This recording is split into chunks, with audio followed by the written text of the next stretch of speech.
Olá pessoal, o vídeo de hoje está super legal.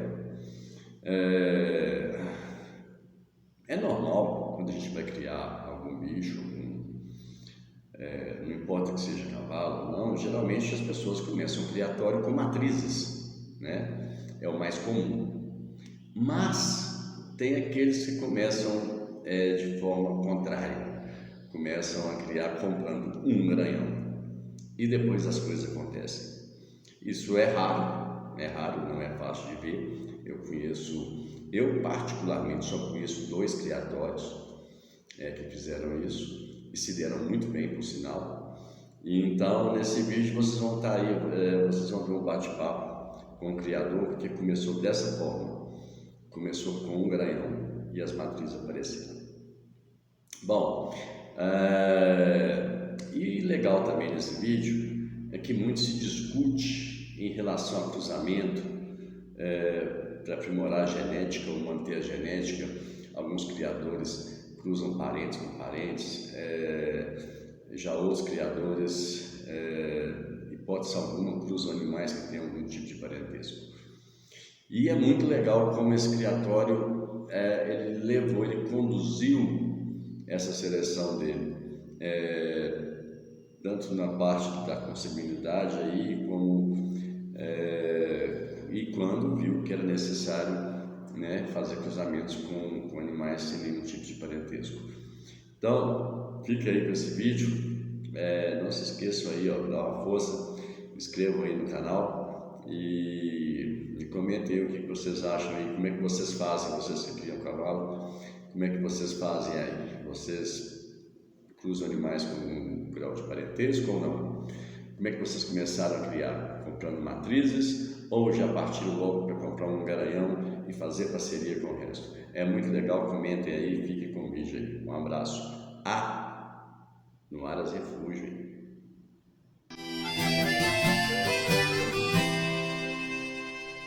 É um prazer estar com vocês dois aqui. A gente já se conhece há um bom tempo, mas tem muita história que as pessoas precisam saber. Como é que tudo começou no Aras Refúgio? Como o Aras Refúgio nasceu, como nasceu a estratégia de montar a tropa, a linha de raciocínio, a filosofia do Aras. Conta para nós. Bom, Herculano, essa ideia de montar o Aras começou com meu pai, isso em 2003, quando ele aposentou e comprou um sítio para poder ir nos finais de semana. E ele também sempre teve um sonho de ter um cavalo. Então... Ele queria ter um cavalinho? Não, a princípio. Ele sempre queria ter cavalo, assim, ele gostava de cavalo. E nessa aposentadoria dele aí, ele foi visitar os ex-colegas dele de faculdade, que por acaso eram criadores de cavalo. E nessa visita eles chamaram ele para ir numa nacional na Gameleira. Ele foi nessa nacional e apaixonou com os cavalos. Esse negócio de cavalo e gameleira parece que tem um vírus que contamina a gente mesmo, né? É só ir lá a primeira vez que mesmo quem não está pensando já pensa em criar cavalo.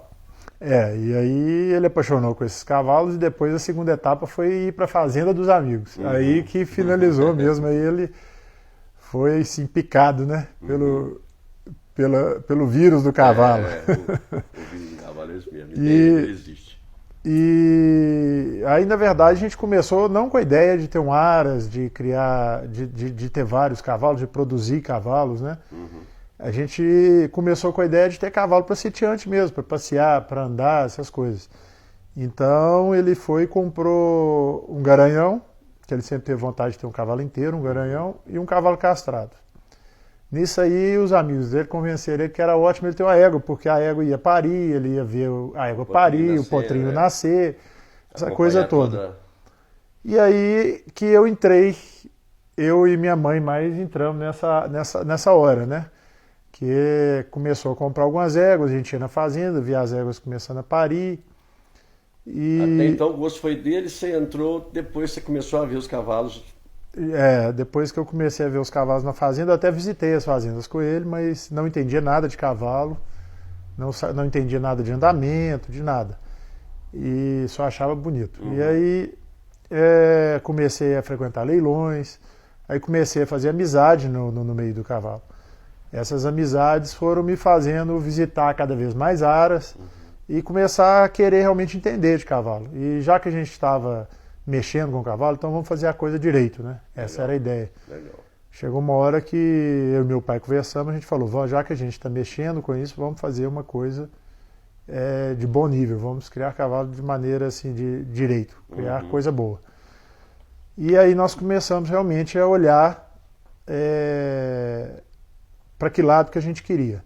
Na época a gente queria uma tropa sul-mineira, então eu fui no sul de Minas, visitei muitos aras, fui com a intenção até de comprar algumas éguas para começar a fazer uma criação, né? E no fim de tudo que eu visitei, acabou que eu comprei um cavalo. Esse cavalo se chama Ringo do Círculo D. Eu não tinha, na verdade, éguas assim, do nível do cavalo, minhas éguas eram éguas mais comuns. E comprei um cavalo de uma genética já, para mim, bem superior ao que eu mexia. A partir daí, eu tinha que arrumar égua para cruzar o cavalo, né? Eu não tinha as éguas, aí eu fui fazer parceria. E aí nós começamos a tirar embriões com éguas de parceria. Entendeu? Que foi fácil de arrumar as éguas porque o cavalo era um cavalo já bem conhecido na raça, já era um cavalo de uma qualidade muito alta. Muito alta. Júlio, te interrompendo um pouquinho, a maioria das pessoas que começam a criar cavalo, eles começam com éguas. Raríssimas as situações que alguém começou com cavalo. Mas todos que começaram a criar cavalo com um bom cavalo, se deu muito bem. É uma coisa que eu fico observando aí, é uma coisa interessante. E foi o seu caso, né? Na verdade eu mudei a minha ideia, mas quando eu vi que com o cavalo era fácil arrumar as éguas, a gente não teve problema de levar o criatório para frente. Acabou ficando mais barato automaticamente, né? Se fosse comprar muitas éguas, né? Exatamente. Na verdade, pela qualidade das éguas que a gente buscou lá atrás, os valores dessas éguas eram altos. Então saiu mais barato. E depois do Ringo, você já tinha uma base de égua. Qual era a filosofia a partir dessas matrizes? O bom, Herculano, quando eu comecei com o cavalo, é porque como eu usei éguas de vários criatórios diferentes, mas todos com a base sul de Minas, eu fiz uma tropa muito padronizada. Primeiro porque o Ringo era um cavalo de sangue forte, ele passa realmente as qualidades dele.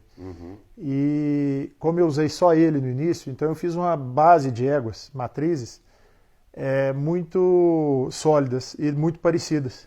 Então fica mais fácil da gente depois levar o trabalho para frente. Depois do Ringo, eu pensei em como manter o sangue dele fechado, e nisso eu selecionei o melhor filho dele que nasceu no Aras, para a gente permanecer como um dos nossos garanhões hoje. E por outro lado, eu venho usando cavalos de fora para dar uma pincelada e abrir um pouco o sangue para a gente... Depois desses primeiros acasalamentos, qual foi o primeiro cavalo refúgio que você segurou? O garanhão refúgio lá seu? Depois do Ringo, o primeiro cavalo garanhão refúgio que eu tive foi o Gaulês do Refúgio. Gaulês era um cavalo que era um cruzamento de tio e sobrinha.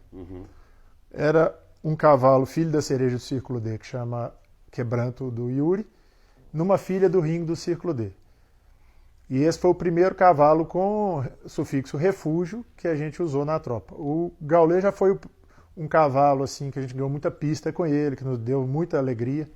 Eu tive a oportunidade de ver filhas dele, excelentes filhas, em criatórios aí fora. Eu fiquei surpreso com a produção do cavalo, excepcional. É um cavalo pra gente muito completo, muito bom de morfologia, muito bom de andamento, muito dócil, uma índole muito boa.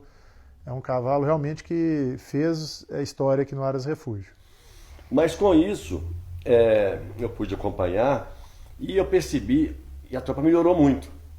Aí teve mais garanhão vindo depois dele. Qual foi o outro garanhão refúgio que você segurou aí, depois do Gaulês?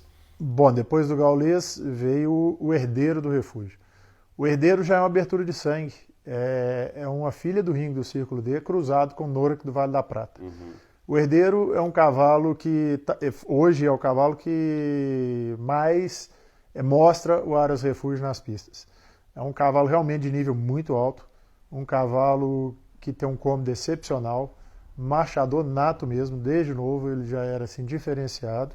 Esse cavalo eu acompanhei algumas pistas dele, se eu não me engano, ele tem aí coisa de mais de 8 campeonatos aí, na Campeões dos Campeões, né?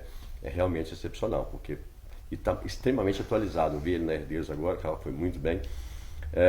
A gente gravou na Herdeiros, eu vi esse cavalo na Herdeiros, e eu até comentei lá que foram 2 animais que me surpreenderam na qualidade de diagrama de marcha, que foi o Herdeiro e o outro foi uma égua lá também, que eu acho que vem forte para a Nacional esse ano. Muito bom o cavalo. A gente está esperando o bem do Herdeiro nesse ano. Vamos ver se ele nos dá alegria na Nacional. Né? Já tem muita filha. E agora a gente está começando a tirar as filhas dele. Né? E ele está vindo muito bem de produção. A primeira produção dele está fazendo há quantos anos? Está com 2 anos. 2 anos. A primeira produção dele que a gente tem está com 2 anos. Mas ele realmente está melhorando muito o nível do Aras. A produção dele que está vindo é realmente bem diferenciada. A gente vê claramente uma melhora no criatório. Uhum. E isso é bom, né? Porque a gente vê que a gente está evoluindo com o tempo. A gente não parou. Desde 2003 que eu venho criando, a gente tem notado essa evolução constante. Né? Mas você tem mais garanhão lá, a não ser o Herdeiro, que hoje é o seu cavalo, praticamente o cavalo-chefe lá, o cavalo que você vai usar mais. Mas você tem mais garanhão lá. A gente lá em casa também tem o Ilustre do Refúgio, que é o melhor filho do ringue do Círculo D que a gente tem. A gente guardou esse cavalo para a gente usar nas irmãs e continuar fazendo as nossas matrizes. É um trabalho que a gente faz de fechamento de sangue para ter as matrizes. Então a gente costuma usar irmão com irmão e depois usar um cavalo de fora. E já é uma experiência muito boa que a gente tem. A gente já tem alguns filhos desses cruzamentos, muito boas realmente. Gosta muito, né? Eu também vi alguns que são muito bons. Outra coisinha.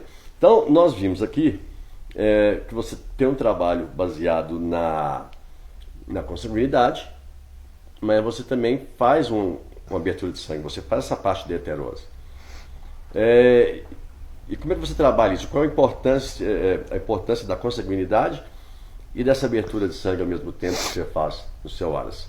A partir de quanto? Como é que você trabalha isso no Aras? Bom, a consanguinidade eu acho que é importante para a gente manter todas as qualidades que a gente já conseguiu até hoje e não perder essas qualidades, né? E a heterose vem para a gente suprir o que a gente realmente precisa melhorar na tropa, suprir as deficiências. Né? E essa heterose também é muito importante porque ela sempre dá um choque de sangue, realmente uma quebra, e porque senão os cavalos costumam ficar pequenos ou pode, né, a gente lê aí, pode vir a dar algum problema. Graças a Deus aqui a gente não notou nada de diferente, porque às vezes eu vou fechando bastante o sangue para conseguir as matrizes que a gente deseja. Ok, Júlio, agora a gente vai parar um pouquinho e depois eu vou voltar para saber da dona Regina como ela conseguiu lá controlar isso, porque eu sei que ela foi muito importante dentro desse criatório, dentro da criação dessa genética toda. A gente volta logo com a dona Regina. Campeão cavalo-ceiro de Marchand é um animal de número 242, herdeiro do Refúgio. O filho de Noraque no Vale da Prata, em Caprichosa do Refúgio. Animal de criação de Tadeu Correia de Azevedo, com exposição no condomínio Aras da Vida e Aras Refúgio, no município de Carnópolis de Minas, estado de Minas Gerais.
animal de número 242, herdeiro do refúgio.